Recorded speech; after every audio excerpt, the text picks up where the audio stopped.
Shot fired, he's got a shotgun. Shot fired, he's got a shotgun. Lone Star 187 is intended for a mature audience. Listener discretion is advised. 2 ambulances, 612, 613 is for shots fired. Laser up in Washington, 724. Okay, stage 1.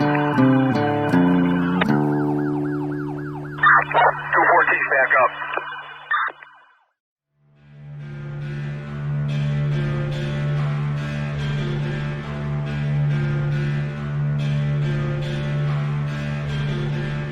Case File 23, Rozanne Gailiunas.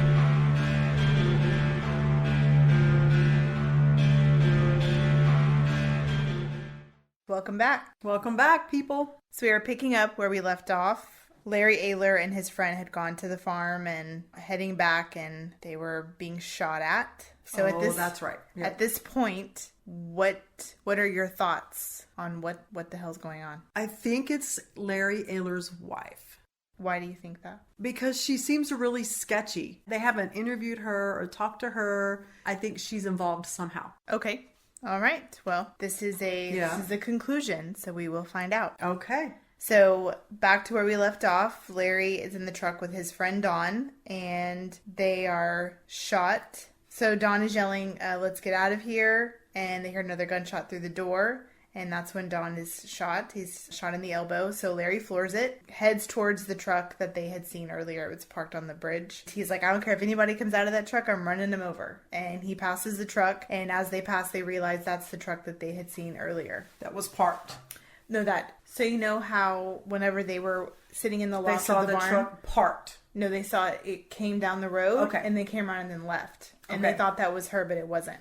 So this was that truck. Got it. Okay. So they decide to head towards the closest town, which was Terrell. They find a police department and they pull up because it's closer than any hospital. So they pull up and they start telling the detectives what's going on, and the detectives call out to some paramedics to come and take care of them. And are they both shot or just one guy? They're both shot, but Larry doesn't have a bullet in him. He has a graze, and then he has a lot of glass lacerations to his face from the windshield. Yeah. And so as the detectives are hearing, they're like, it really sounds like maybe y'all ran up on a drug deal. Maybe they were doing some business and you happened to drive by. So they told him, based on where it happened and where you are now, you need to go to Kaufman County because that's where it happened. We can't really help you here. Because it's true. Well, I think because they were out of city limits. Yeah, the farm was out in Kaufman County and they were in Terrell. So the paramedics take him to the nearest hospital. Don had to have surgery on his elbow because he had a nerve that was shredded. And so Larry calls Joy and tells her what's going on. So he's ready to leave and go home. And when he calls Joy, she's like, I don't really think that you should come home because if someone's trying to kill you, I don't want you coming to the house. Don't bring the heat on us. Shit. I'm like, what an awful wife. She's like, if Russell called me and was like, some jerks just shot at me, I'd be like, oh my God, I'm on my way. Yeah. Like, I don't even want to talk to you. I want to get there. I want to see you visibly and make sure you're okay. Mm-hmm. And she's like, yeah, I don't think you should come here. I think you should stay there because they might follow you. That's okay. So whenever Larry gets back home, he calls Detective McGowan and told him the story. And he feels that the husband, Dr. Peter, is involved. He's like, always. He's like, he has to be involved. He is pissed at me for having the affair and finding out about it. So I really think that it's him. So McGowan listens to his story, reads the report, and he feels like maybe they were poachers that they had come across. He's like, I really don't think you were being targeted. I think y'all were just at the wrong place at the wrong time. Because y'all still, like, poachers are not going to shoot a fucking I was going to say, the only way I think I disagree with them, because if you didn't see the transaction or if they didn't think you were a cop, they're just going to wait for you to go and hopefully you keep going and they're going to go back to what they were doing. So, I mean, this farm has not been visited in some time and has not been taken care of. So the detectives don't know who these men are or why they were there. And if no one's been at the farm, no one can tell them how often these men have been frequenting this road. So if they have been using it to hunt on illegally, or if they have been using it to do drug deals and now they see that maybe they came down the road, saw a truck parked there and was like, oh shit, we can't be here, we gotta go. What if they know that we've been using this area? So that's kind of... Yeah. Right, yeah. Exactly. Then you just haul ass and get out of there and hope they didn't get your license plate or something, right? The description's a lot better than a murder. Right. So a few days later, Larry finds out that Joy's been having an affair on him. Uh-oh. You don't fuck on me. Is it with the guy in the truck with the shooters? Well, they don't know who those guys are. They didn't get a good description. They didn't So get a license we plate. never find out. We don't know who those guys are. They just got a hail of bullets. Yep.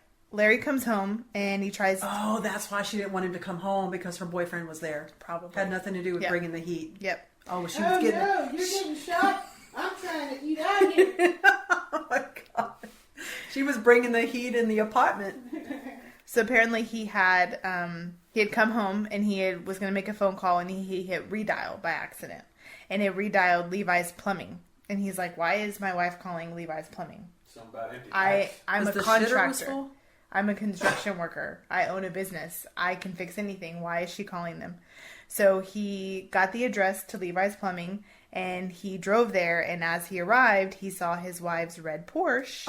Oh. And he saw a Busted. truck pull up next to the Porsche, and it was Joy and a man that Ayler knew named Jody Packer.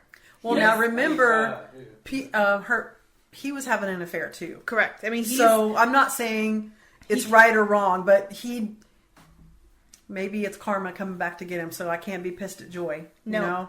and he is not. He can't be on a soapbox and be all mad about, listen, that's wrong what you did, even though he did it. Yep. But I'm sure it sucks to see that, right? So he knows him. He's a plumbing contractor that's worked for him. So he's like, I know this guy. So he sees Jody Packer, the plumbing contractor, lean over and kiss his wife. Wait, So the guy's name is Jody? Jody Packer. How unfortunate. Jody Packer.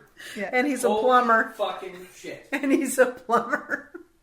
Boy named Sue. Jesus Christ. Okay. I'm on par. So Larry's like, I'm done. I'm moving out. I'm filing for divorce. I'm done with her. You know, this marriage obviously is just not meant to be. So Detective McGowan reached out to the Terrell police to get more information on the shooting. He wanted to read all the witness statements. And so the farm over was owned by a man named Jerry. Jerry H. And their land, from how I read it, there's a little bit of area kind of like overlapped a little bit, Intersected. kind of weird. And so where this creek was, where the bridge was, where the truck was kind of common territory for these two farms. So Jerry said that he had saw a brown truck sitting in a pasture by the bridge that was parked for some time. So hold on, let me ask a question. Is the bridge on the property, or is it a road leading up to the property? It is a road leading up to the property, but this road is part of Larry Ayler's land. It's his land. Does it look like a private road? But it's a private road. Okay, yes. it's a private But road. there's It's some. Texas, right? I mean, every Right. fucking place is private. Yeah. They don't have public land. And we have guns, so be careful whose Right. driveway you go into. And if you don't know that area and you pull down that road, you wouldn't know that it was a private road Okay. until you realized you got to a Until home. you Got ran it. into those people like, How "You many come times have we around done that? here." Oh shit, we're gonna turn around. Sorry, Oh, we're in your this is your driveway. firewood. Oh, Here's some beer. yeah. Oops. And so as Jerry was driving by to see this truck, he thought, oh, maybe that's someone I know. So he slowed down, but he did not recognize the two men that were in the truck. He'd never seen them before. So was this the same day This or was the previous? same- Okay, this so was earlier right the bef- same day. Right before the shooting. Okay. Oh. Okay. So after the shooting had taken place, did the neighbor hear it? Was he around? yes, he heard it. And then he went over to the farm and he saw a dozen 22 casings. That's it? A dozen from a 22. 22? He found about a dozen of them, so he collected them and put them in a bag. And he notified Terrell police, but they said, we're not really interested. 22 bullets are really small. Yeah, it's very small. Like- It's a small caliber. But Yeah. you take evidence to the police, and they're like, nah. It seemed odd that they sent him somewhere else. Like, that doesn't really make... They're just like, meh, thanks for your evidence, but we're not going to do anything with it. We're not worried. Well, and I'm sure the shooters didn't touch them, so there might be fingerprints on it from when they loaded it into the gun. Exactly. Well, partials anyway. Exactly. Yeah. It's small. Okay. Right? Yeah. I mean, so that... Dumb. That's weird. So fast forward to the spring of 1987. How long So- was that? This is... We're talking months or Uno years? memento. This is now almost 4 years since the murder. God damn. So 4 years has gone by, and they still don't know who did the shooting. No. And I'm guessing that Ayler and his wife are divorced now. The She's Ailerns with went the for plumber. divorce. Mm-hmm. She's with the Levi. So Detective McGowan received a lengthy letter from Rozanne's sister Paula asking, is this case ever going to be solved? You know, it's been some time. You have no new leads. I really want to know when you're going to find the killer because my sister died. And I mean, I don't blame them. I would never stop. Me I either. would be in their face all the time. Just be solving it for them. So that night when Detective McGowan got home, he listened to a voicemail that he had from Larry stating he had received a message from a woman stating that if you want to know the riddle to Rozanne's death, I have the answer. Did he recognize the voice? So Detective McGowan Riddle Go- me this, riddle me that. Detective The Mc- fuck? he goes over to Larry's house and he's like, let me hear the voicemail. Do you know the voice? Have you ever heard it before? And he said no, but I know I could tell in her voice that something was wrong and like it seems legit. So McGowan said, well, let's not do anything. If it's legit, she'll call back because this is before caller ID. So you couldn't see You the know, number that it came from No, or I any mean, of that there's stuff. just, and it was a voicemail, so it wasn't like he could star 69 her, right? And find out where it came from. Producer's biting his lip because I said star 69 her.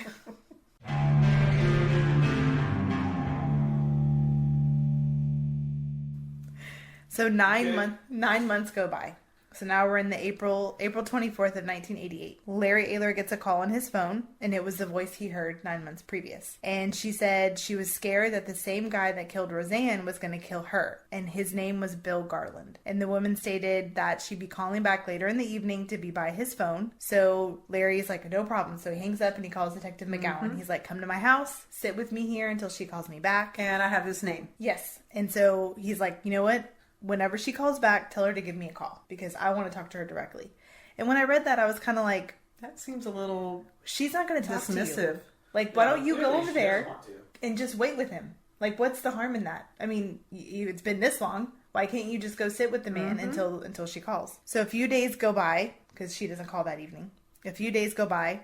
And does he give McGowan the name of Bill Garland? Do they do any he research? he gives them all that information. So a few days later, Larry pages Detective McGowan saying that he got another call and that she's going to page him. So as they're talking, he's like, I'm getting a page. I'm going to call the number. So McGowan heads over to Larry's house. Larry's on the phone with this woman and she's hysterical and she's saying, the man I told you about, Bill Garland, he's going to kill me like he killed her, like he killed that nurse. And so about that time, McGowan arrives. He's listening to her rant about how she's scared. And so McGowan interjects and he's like, this is who I am.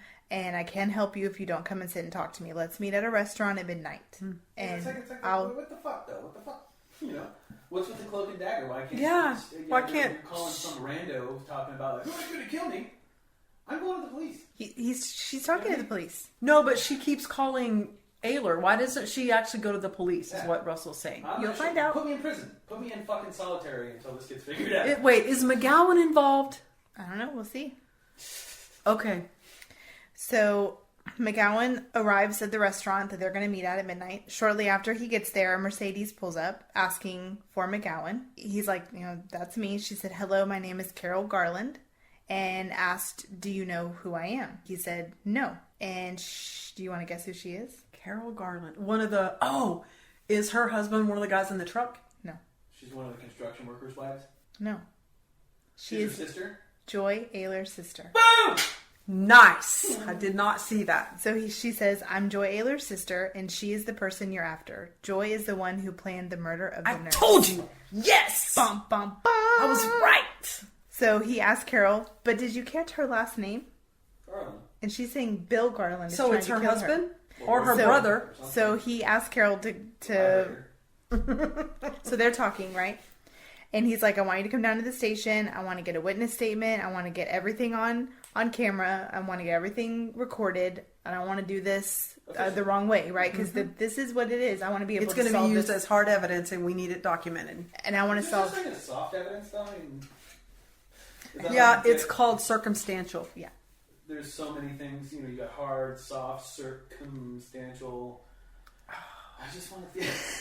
It's flaccid evidence. Is that what this is? So they go down to the station, And Carol tells Detective McGowan that in early of 1986, Joy approached her stating a man is going to call you looking for a woman named Mary. And as soon as that happens, hang up and call me immediately. So Carol assumed most likely Joy was having an affair. So she didn't think too much about it. But later she found out that was a hitman named Bill Garland. And Bill and Carol started to spend many months together talking. Dangerous. Talking, Air quote right? talking. Oh. So what was happening is she was like the middle woman, right, between her sister Joy and the hitman Bill. So she would call Joy and say, okay, Bill wants to talk to you. And then she would call Bill and say, okay. So she kept Mary's doing home. this over and over? So she was this middle woman during this process, right? Well, because her and Bill would talk a lot, they started like flirting and having feelings for each But other. it's so funny you murdering cocksucker. So he starts confiding in her and he tells her that he was the one that did the nurse. That's what he tells her. What a bad hitman. Like, if you're a good So hitman, dumb. no one's even going to know you're a hitman. Like, No, you're a shadow. like you work at, You're a fucking ghost. like, a chef. Like, you are, like, a waiter. Like, no one And you would don't ever even suspect. meet, and you don't even meet with the person No. that's hiring you. You have a goat that does that for you. Yeah. Goat worked. So, what? I think I missed that. What? No, you know, like a goat. Like, not only like an actual goat, but The intermediary yes. is the. I just... Why nothing. did you say goat?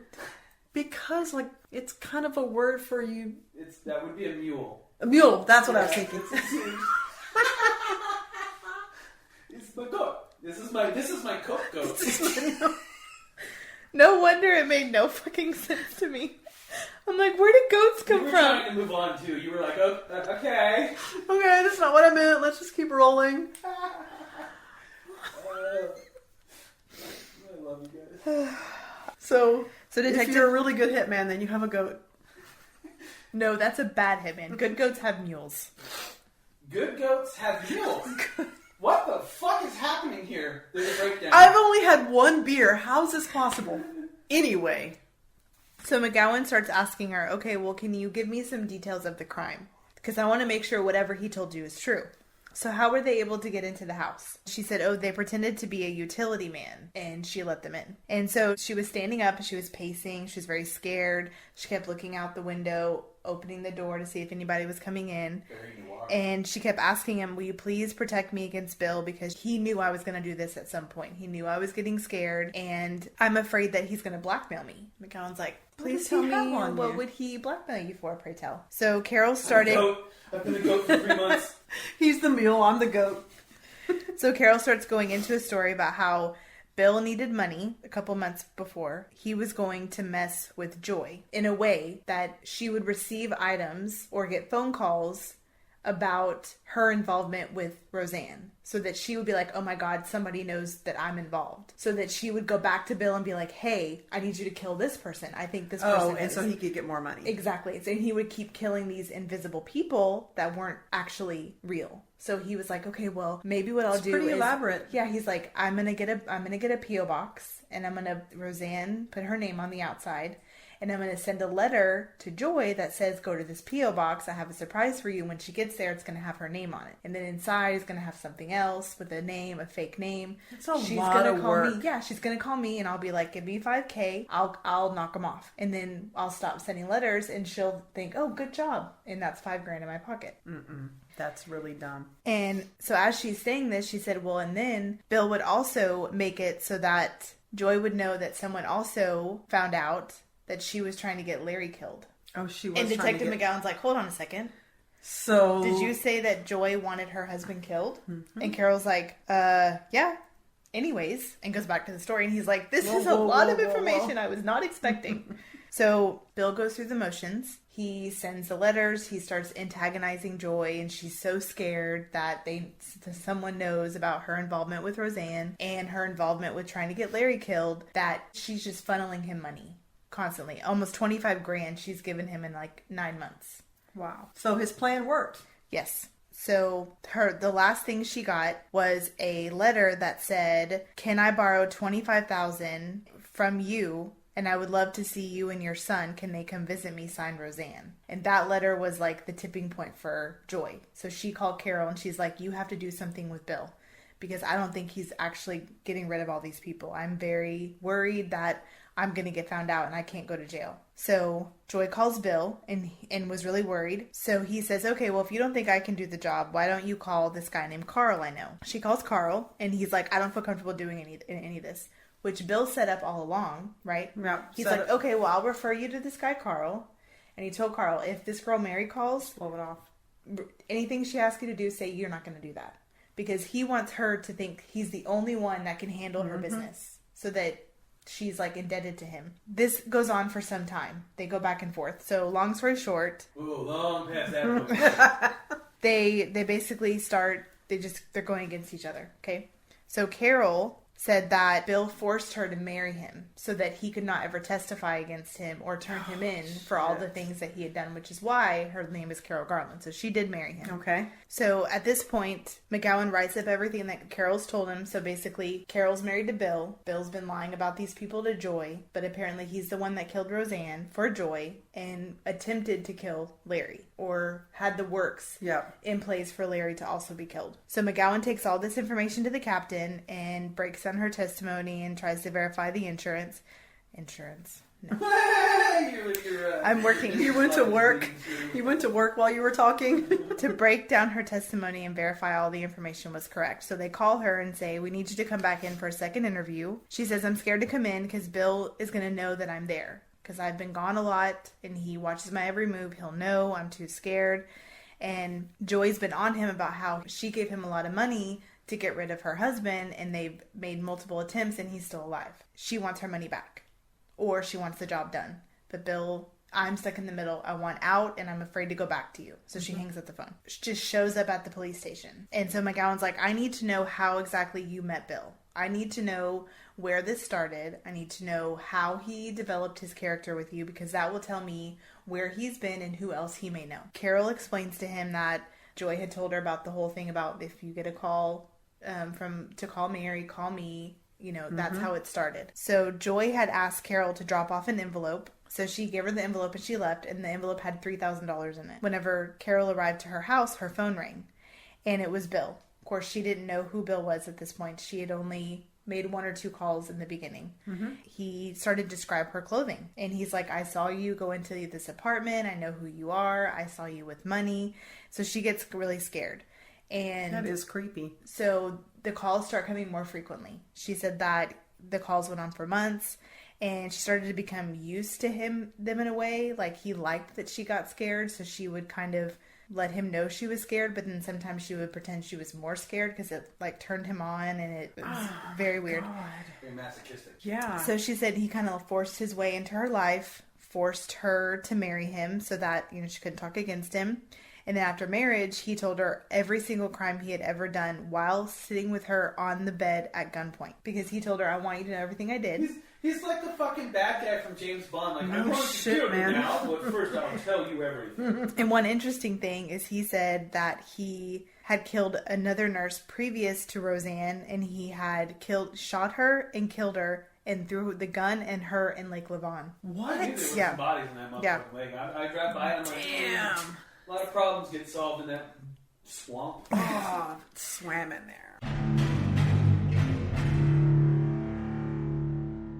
So for over a year, she lives in absolute fear of being killed at any time by him. On April 19th of 1988, Carol started recording conversations between her and Bill, and then also Bill with anyone that he called on the phone in the house. So she tapped the phone. Yes. She heard one of the conversations that she had heard that was taped. Bill was talking about getting rid of Carol. And she was like, oh my God, I'm so scared.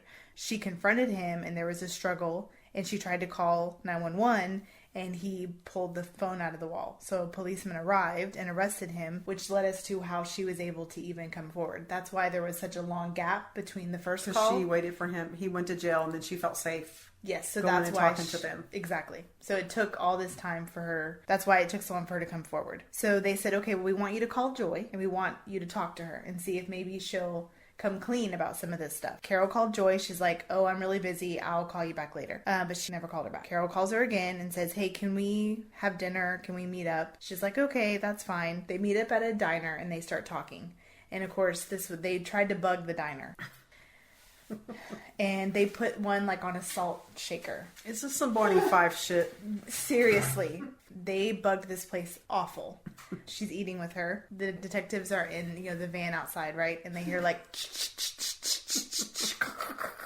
and they cannot hear what's going on. One of the rookies is like, "Oh, I thought the salt shaker would be a great place because it's right underneath them." And he's like, "What the fuck?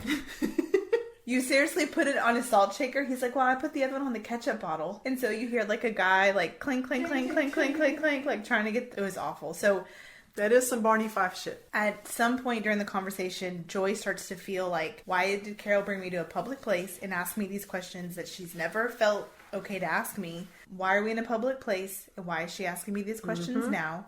Definitely suspicious. And so she asked her, "Are you wearing a wire?" She's like, "No." She's like, "Well, let's go to the bathroom and you take your shirt off." She's like, "I'm not doing that." She's like, "Then I'm done with this conversation." And she leaves. So McGowan goes back to the station. He's so mad. He's trying to listen. He's like, "I can't even barely put together anything. I can't tell who is talking."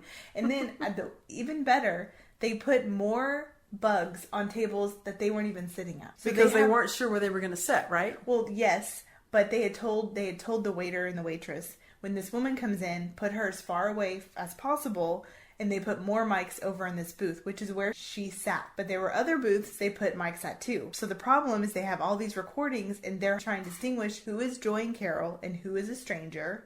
And then just like when we do the podcast, you can hear me on your mic. So while they're listening to Carol and Joy, they can also hear this other person. And it's just, why would they bug other tables? They're going to take it off next week. I guess they My thought nubbins. they would, whatever they didn't get at their table, if they got one next to it, maybe they could get a better, I don't know. Damn, this itches. So what Last time I do anybody a favor. they did get some that Joy did admit her guilt for sure. I mean, she admitted that she was part of it and that she wanted Larry dead and that she wanted Rozanne dead. They couldn't prove 100% in these recordings that it was just Joy and Carol, that it wasn't somebody else talking when they said yes, or, well, I know I did that. I mean, it could have been anyone that said that because it wasn't, oh yes, Carol, I understand.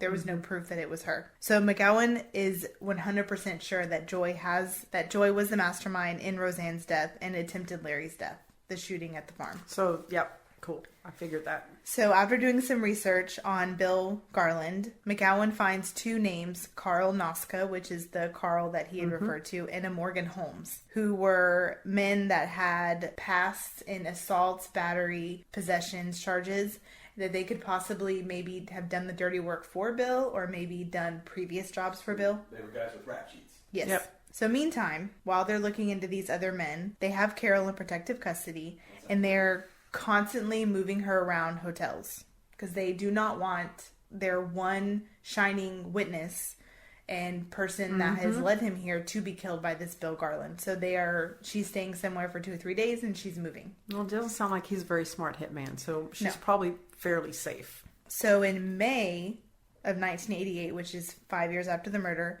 McGowan met with ADA Kevin Chapman and he said, "I feel we have more than enough evidence to arrest Joy." And he gives the approval for an arrest warrant. So they arrest her, they take her to the station, and she acts like she has no idea why she's there.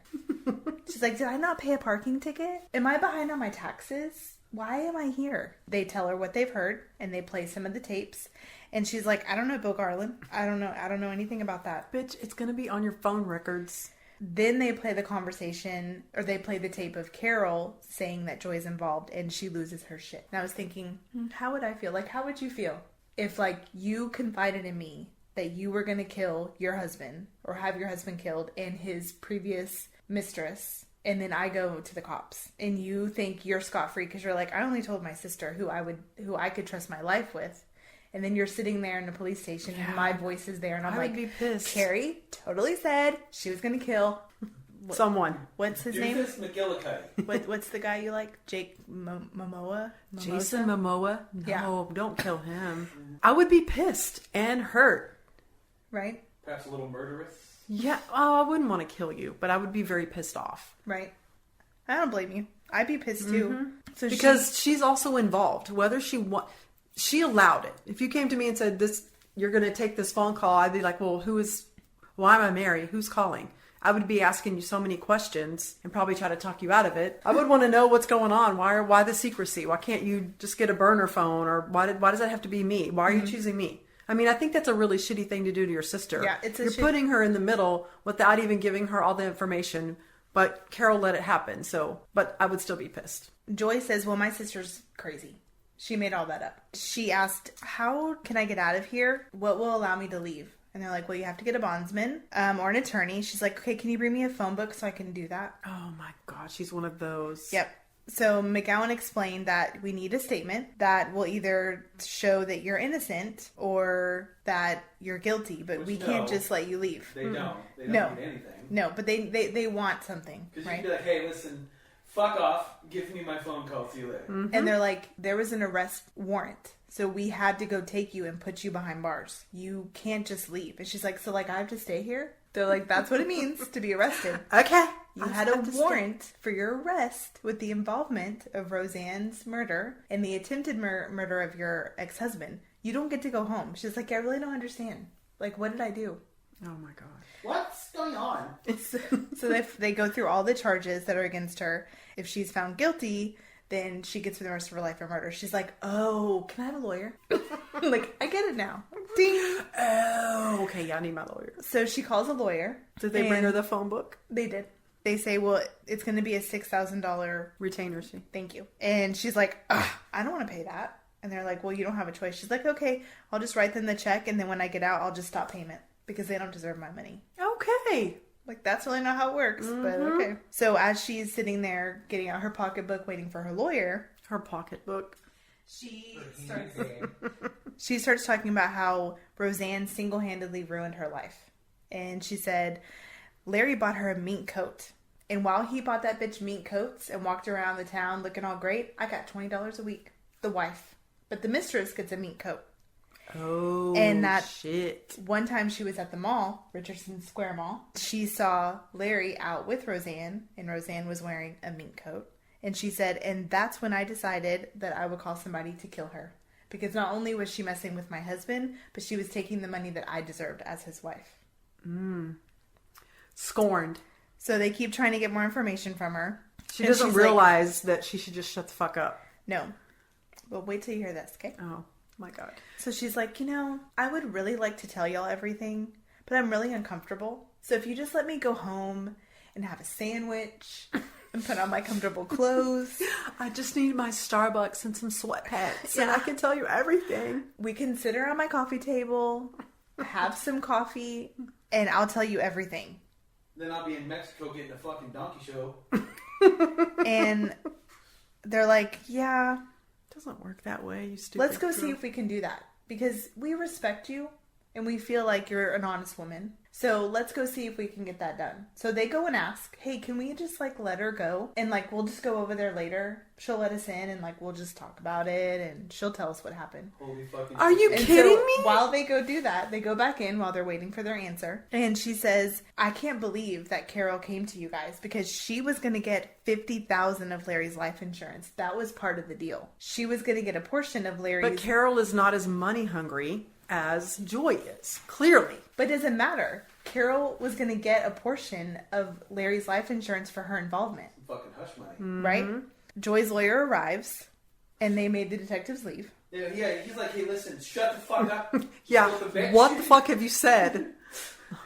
2 youths. 2 utes. What is a ute? Joy pays the lawyer. They're like, bye, we'll be by your house later. See you later. Bye. We'll be over later for sandwiches. And they leave. Detective McGowan, up until this point, I've respected him a lot. I'm like, wow, he has really done whatever he can. Then he lets this 5-year murder bitch leave to her home. But I'm sure they followed her, right? Didn't they no? He thinks he's done a great job. He's like, this is great. I'm going to go over there later, and I'm going to get He all really this- believed her? Yeah. I thought he was just being sarcastic No. with her and let's go follow her. She's gonna, the phone is still bugged. We're gonna get all we need from her. Let's let her do this. She's falling into our trap. No way, really? They let her go. So Detective McGowan... they have to if she paid her lawyer fee and all that, right? I mean, she does post bond, but they didn't book her. They didn't put her in the jail, make her go through the whole process. They let her sit in interrogation till her lawyer got there and let her leave. Okay. They didn't really follow the right protocols. They let her go through it a little bit easier, and had they made her be booked and waited and everything, they would have had enough evidence because they would have already had a search warrant for the house. They would have got what they needed, and she would have never been able to bond out.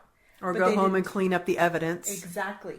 So Detective Golden, who is the head detective of the department, walks over and he's like, so McGowan, how's it going? He's like, oh, it's great. I'm just getting my stuff together because I'm going to go over to Joy's later. And he's like, hold on a second. Why isn't she back in the cell? He's like, oh, I thought you knew. We have a coffee talk later. And he's like, what the fuck is wrong with you?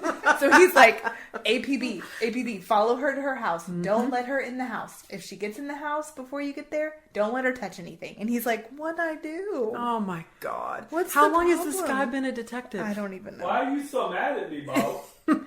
He's like, what'd I do? You do realize she's going to go to the house and destroy all the evidence. Yes. And she's going to burn everything. She's going to... Any money she may have, she's going to take to offshore. Like, are you that stupid? And he's like, oh, sorry, boss. So is she really pretty or something? She's pretty, yeah. I mean, I'm not going to... I'll post pictures. She's pretty. Maybe that's why he was just, like, in love with her or I was thinking felling under her... Detective Golden calls the DA and he's like, we need a search warrant for her house ASAP. Like, we need it to go into effect now. We cannot let her in there to do anything. We were trying to buy our time with the search warrant while Detective McGowan was supposed to keep her ass interrogation. So McGowan races to the house, instructed by Golden to not let anyone in or out the house. And he arrives and he tells Joy, you got to get out. And she's like... Oh, so she was already there? She just arrived. Okay, good. She still had her handbag. So she wasn't in the house yet? She had just gotten in the house. He's like, I'm sorry, you have to get out. She's like, wait, you don't trust me? I haven't even been home long enough to make sandwiches. And now you want to be upset with me? And he's like, I'm following the protocols. Oh, now you want to follow protocols. She's like, well, I can't have y'all out here. All the neighbors are going to start talking. So can y'all park your cruisers out back? He's like, oh yeah, we'll do that right away. The whole neighborhood needs to know there's a psychopath. Yes. We need to know that there's a crazy loony woman putting hits on people. It starts to become night and they're still waiting on the warrant to arrive. So the cops can't leave. She can't go about her business. She can, though, technically speaking. I mean, she can, but she's scared. Well, she can't go about getting rid of evidence, but she can go about and make sandwiches and coffee. Yeah. I'd be like, bitch, where's my dinner? Get yourself in there and make me a sandwich. Until you show up with that piece of paper, you can fuck off. So while they're waiting, she receives 2 calls. And she answers, doesn't say a lot, and hangs up. Both phone calls were Bill. McGowan doesn't know that at this time, but they were. At one point, she takes the call into the bedroom. Joy tells Bill, I'm not going to give you up, but I'm not going to go to prison. And if giving you up means not going to prison, I'm going to give you up. Sorry. I don't want to go to jail. So then don't say you're not going to give him up because you will if it means you don't go to jail or prison. So after the conversation... We just got rickrolled, everybody. Yep. Never gonna give, never gonna give. Oh. Okay. So Joy calls McGowan into her room after the last call, and she's like, look, I don't want to go to prison. So, like, what can I do without giving up Bill and not go to prison? And he's like, look, I can't guarantee you that. She's like, okay, what if I give you Bill? Can you guarantee that? I'll tell you everything as long as I don't have to go to jail. Because you really don't want me. You want Bill. He's the trigger man, right? You want him. And he's like, look, I can't make you the mastermind. Exactly. He's I'll like, give you Bill, and I'm never going down.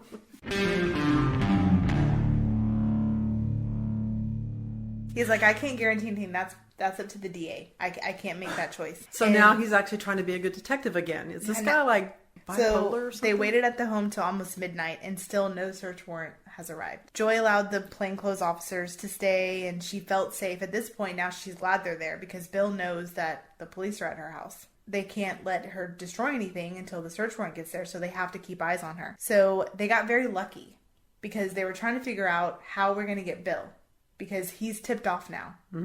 Well, what Bill didn't know that the cops knew was that he was due in divorce court the next day that Carol had filed for divorce, a while ago. They're able to apprehend him at the jail or at the court. So they just show up at the courthouse. Oh, well, divorce court's different. They won't know I'm there. They know he's there. So they apprehend him there. They take him in, and he's like, no. Gonna put your hands up. Gonna come with me now. So they tell Bill the stories that Carol has said. He's like, absolutely not. I swear on my life that my life went to hell when Carol entered my life. I'm not the crazy one here. Carol's the crazy one. So... I mean, I did it and everything, but she's crazy, man. when they apprehended him, they didn't tell him initially why they were getting him. They told him he had an unpaid parking ticket. And then they got him in the room and they tried to get him talking. And they said, we will have to release you if we don't get any evidence against you, but we just need to know what's going on. So They try to be your friend and shit. Yeah. he's like, look, I don't know anything. This is what I know about Carol. She's crazy. Anything she told you, she made up. What evidence do you have on me? And like, well, we just have this and this. We have hearsay. He's like, well, you don't have any hard evidence. I'm leaving. I'm not going to. So he knows the law. Evidence. I'm out of here. So he leaves and he moves to Sulphur Springs. Fuck. Yeah, he doesn't leave the state, but he leaves the city. Some time goes by. I guess because they don't have evidence on it. They don't have any. It's all hearsay. And we have 3 different stories. We have Carol's version, we have Joy's version, and we have Bill's version. And all 3 of them are part of it, but there's no hard evidence. There's no fingerprints. There's no DNA. There's nothing proving that any 3 of them are truly a part of this murder. It could all be a bunch of lies. Refresh my memory. Did they get any evidence or DNA off of Rozanne? No.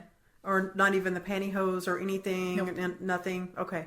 So Carol continues to check in with the detectives, and Joy's just living her life like nothing happened. I mean, they searched her house. They didn't find anything. They have no evidence on any of them. They have no leads. They're back to square one. The momentum they were going up to has now completely plummeted. They know who's involved, but they have nothing to prove it. Yeah. So McGowan reaches out to Bill Garland's new roommate in Sulphur Springs. And his name is Billy Ray Newsom. Billy Ray. And Ricky Darrell? Bobby Pete? Ricky Bobby? agrees to meet with McGowan and have lunch. And he verifies what Bill has said. He says Bill's not crazy or murderer, but Carol is crazy. He said that Carol found out that Larry Ayler was messing around with her younger sister, Elizabeth, the youngest one. Not Joy, right? The younger one. And that Elizabeth was going to use it to blackmail Joy and tell their dad what happened, but would keep quiet for the right price because her dad would be upset if she knew she stayed with a man that slept with his daughter. Yes, of course. How fucked up is that? So they're all money hungry. All 3 it's of them. all money, All 3 of them. money. Like, Birds of a what? feather flock together, so do pigs and swine. Like, what would you do? Like, if I came to you and I was like, hey, I'm the youngest sister, right? Mm-hmm. If I came to you and I was like, I just want to let you know. You're banging the sound guy. Chrissy's husband slept with me. We're having an affair. I will go tell Dad. If you don't convince her to give me some money, I'm going to go tell Dad. I would just go tell Dad. Because Dad is going to kill him. Yeah, I just go tell Dad. Right? I would just take away your ammo. Yeah. Salt the earth. Or just say, No. why don't you just go tell Dad yourself? I'm not going to do it. Actually, we should go tell Chrissy's husband, if that's the case. Right. Because we're normal. Yeah. Like, we have normal minds, We right? would go tell Chrissy and talk to her about it. Yeah. So, Billy Ray, Cyrus? Barrel Pete. he recounts how he met Bill Garland. And he said when they met, everything was normal. They were great friends. And then whenever Bill Garland met Carol, that she was the one aggressing him. Wait a second. I thought this was when he moved to Sulphur Springs, which was after all this happened. Right. But, So he's just repeating what Bill told him. right. Okay. Billy Ray is telling McGowan how he met Bill Garland and how his relationship with Bill has changed and who Bill was whenever he met Carol. Okay. So, But this isn't he doesn't know this because he was around. He's just repeating what he heard because he Correct. doesn't know how Bill was before. That's correct. So he's just repeating it. So it's not like he did actually know him. No. Okay. Billy Ray says that whenever Bill and Carol met, things were fine in the beginning, but that she was the aggressor. And that the night that the 911 call was made and the phone was ripped out of the wall and Bill Garland was arrested, Bill told Billy Ray that when she said that he tried to kill her, Bill Garland had reached out to someone to try and have Carol killed. Okay. Or to get away from him because he was done with her. He was tired of her shit. She was crazy. And whenever she confronted him about it, he told her the truth. So she attacked him. And she was like, how dare you, obviously want me gone and want me killed.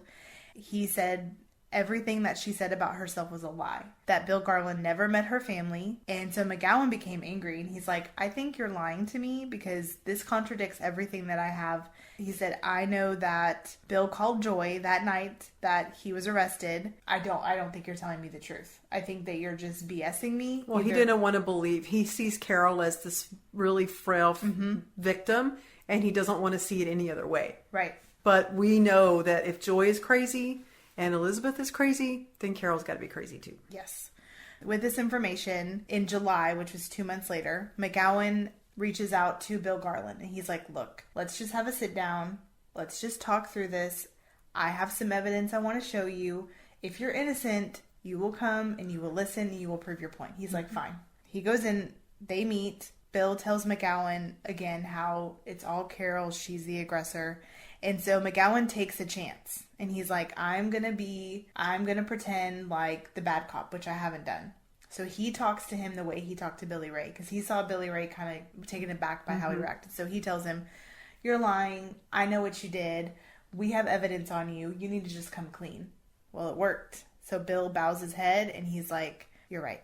I'll tell you everything. So he said Sounds like McGowan gets very lucky. Carl Noska, which is the Carl before, he approached Bill and said, I have a friend who wants someone followed. And Bill's like, okay, have them call me.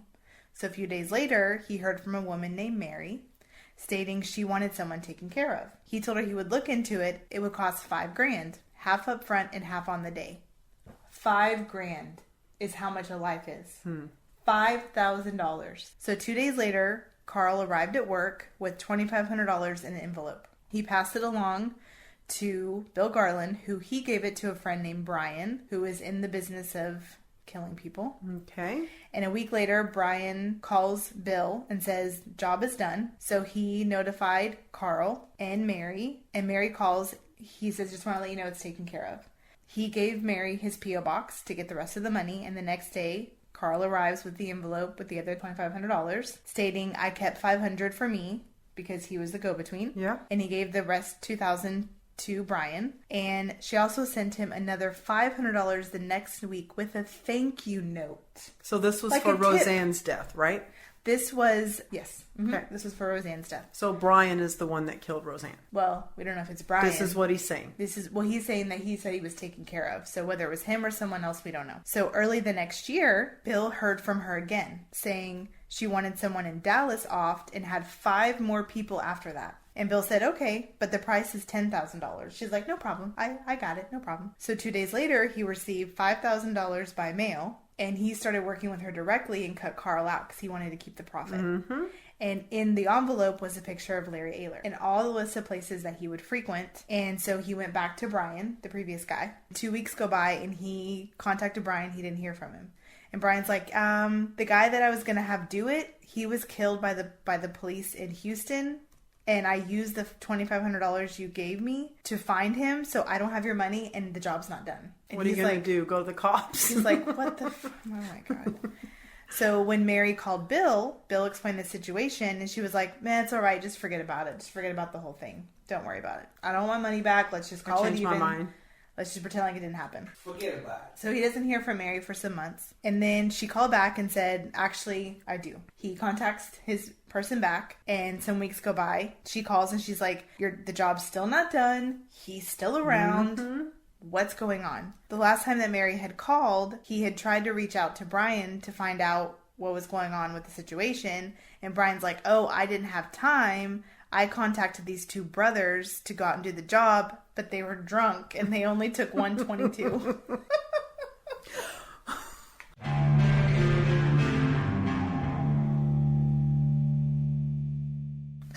Are those the guys that were on the road? Those were the guys that in the truck that shot him in the elbow and took 22. Took 122. I told you those bullets are small. I mean, they're like this big and they're really skinny. And they only took 1. And there's 2. Yeah. They were drunk. And they were drunk. Yeah.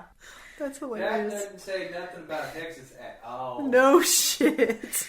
But Bill did confirm the story. Joy had said that Carol was going to get the $15,000 of Larry's money. So they decided to release Bill on the journey to find the shooter because they're like, Bill's given us all the tools we need. Even at worst, let's say he's an accomplice. If he can find us the killer at this point and send us the right direction, we'll give him immunity. Mm-hmm. You know, I mean, the guy's been through a lot. It seems like he's the only one so far that's really been honest. And given the true story. So McGowan and the detectives find a man named Joe Thomas. They bring him in for his version of events. And in the spring of 1986, Bill Garland had asked him if he'd be interested in taking care of a man who had been sexually abusing his young daughter. Oh, shit. Oh, wait, what, that one? And he's like, I'll get rid of a baby raper. Yeah, I mean... I have no problem. But if I can't do it, I know these two brothers named Buster and Gary Matthews. So Joe Thomas approached these two brothers and said, I'll give you $2,500 if you'll do this. They're like, sure, why not? We'll just shoot him. It's okay. If he's a baby raper, it's okay. But he wasn't a baby raper. I was going to They say... just did that so that they would feel okay and justified to kill this man. Well, it wouldn't ask too many questions. So they gave him a map of the farm, $2,500, and a picture of Larry and the picture of his Suburban, which is what he was driving and what he was in whenever they were shot. So they interviewed Brian Kriefel is his name, and he confirmed all the stories were correct. And he said, I didn't shoot anyone, I just passed money. I was just a money man. So a lot of investigations going around with lots of people. Mm-hmm. It goes on for some time. So in September of 1988, Joy is indicted for conspiracy to commit murder and solicitation to commit murder. She makes bond of $150,000. She then disappears and she's nowhere to be found. She stays missing until 1990. Wow. She had been in the French villa in France. And wow. She was in a minor fender bender going by the name of Liz Sharp, and she was using a credit card with this name on it. And because there are accidents, they do their fingerprints. Anytime there's an accident, her fingerprints hit that she was under international arrest, and her name was Joy Ayler. France receives her warrant, and they put her in a holding cell until the embassy sends her back. I don't know how that works.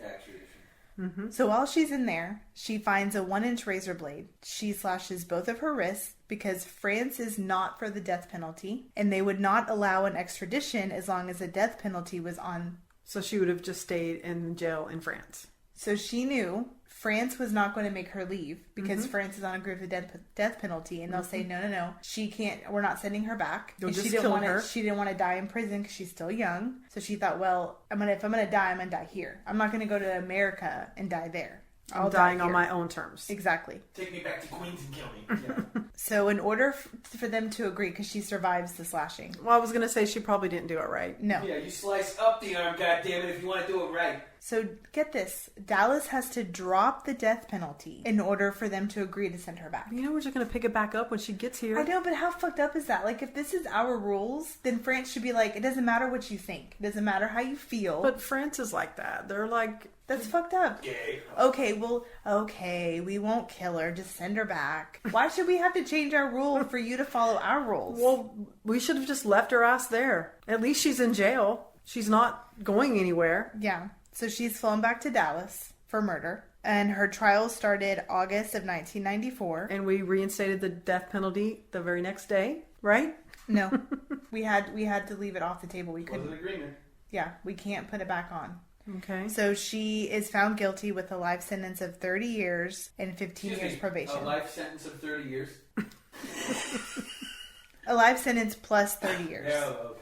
It's a lot of life. Yep. And then Bill Garland and Brian Kriefel, convicted of conspiracy and solicitation. Joe Thomas and the Drunk Brothers were indicted for conspiracy charges. And the detectives continue all the investigations going through many people. And they find a man named Andy Hopper. What about Carol? I'll get there. Okay. So Andy Hopper confesses to the murder. He is the one who actually killed Rozanne. So on October 4th of 1983, he says, I was high on meth for 4 days, and I stole a 25 semi-automatic from his friend's apartment. He drove to a nearby mall and stole license plates off a random car. Then he went to the residential street and switched plates onto his vehicle that he had stolen. He stopped by a Safeway where he bought cotton rope, surgical gloves, you know, the serial killer kit. Yep.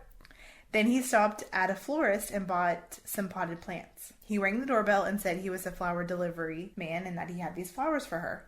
So she opened the screen door and he shoved his way into the house. He pointed the gun towards her wearing the gloves. He told her to keep her mouth shut. He grabbed her arm and pulled her down the hallway, only stopping to close her son's door because he was in there asleep. They reached her room. He demanded for her to take off her clothes and get on the bed. He told her to get on the bed and lie on her stomach. He then tied her up to all four corners of the bedposts, and she was crying. And, of course, obviously, very upset. Yep. So he went into the bathroom and he took some facial tissue and grabbed some colored tissue from the closet. So I think it was a mixture of orange, like, tissue paper like you put in gifts, and then, like, Kleenex. Oh, to put in her mouth. And he shoved them down her throat while she was asking, why are you doing this? He stopped for about 5 minutes and just looked and savored the moment of the control that he had over her. What a twisted fuck.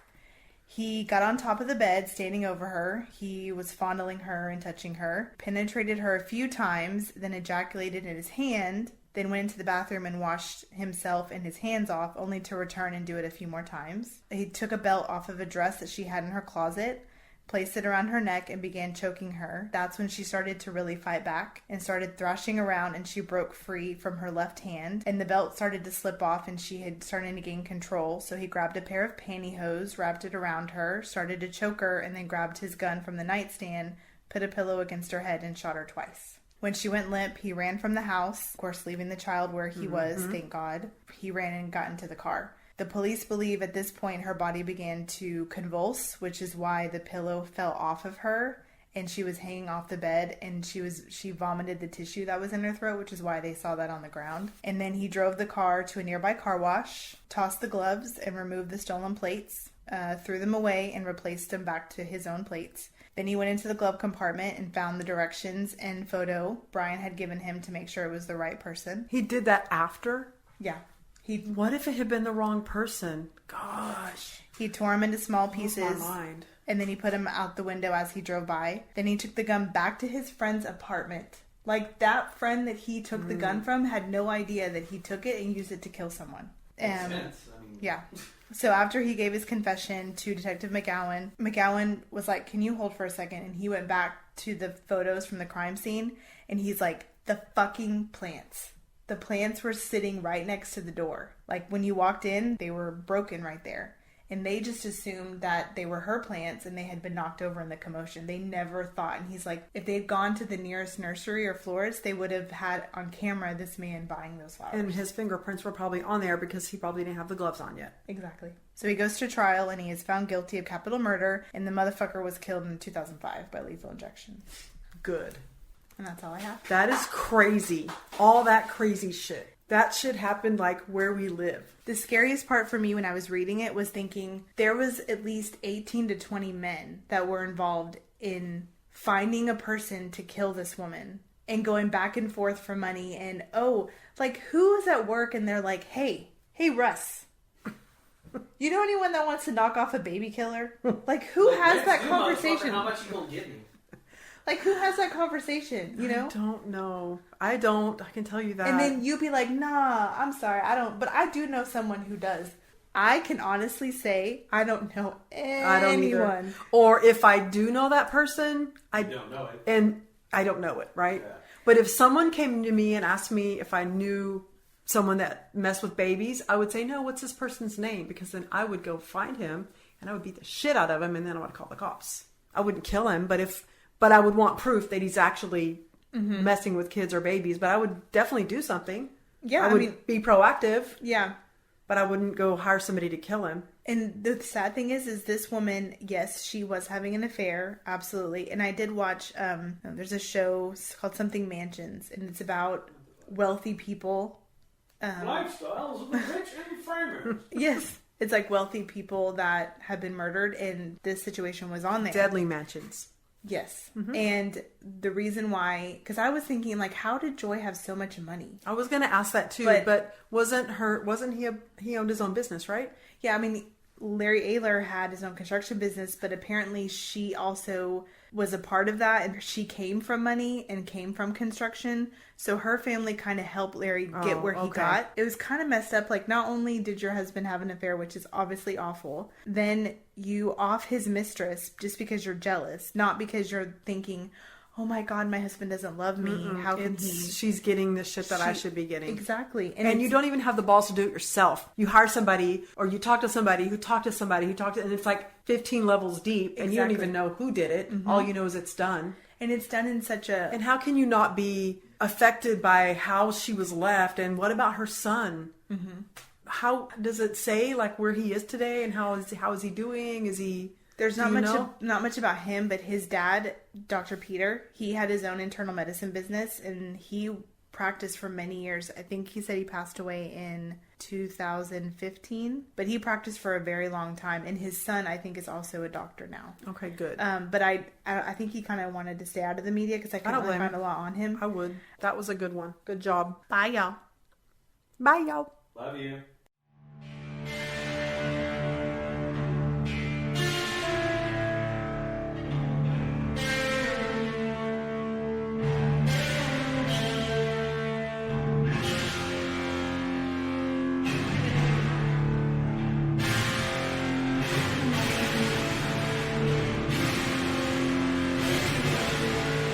Case File 23, Rozanne Gailiunas, closed.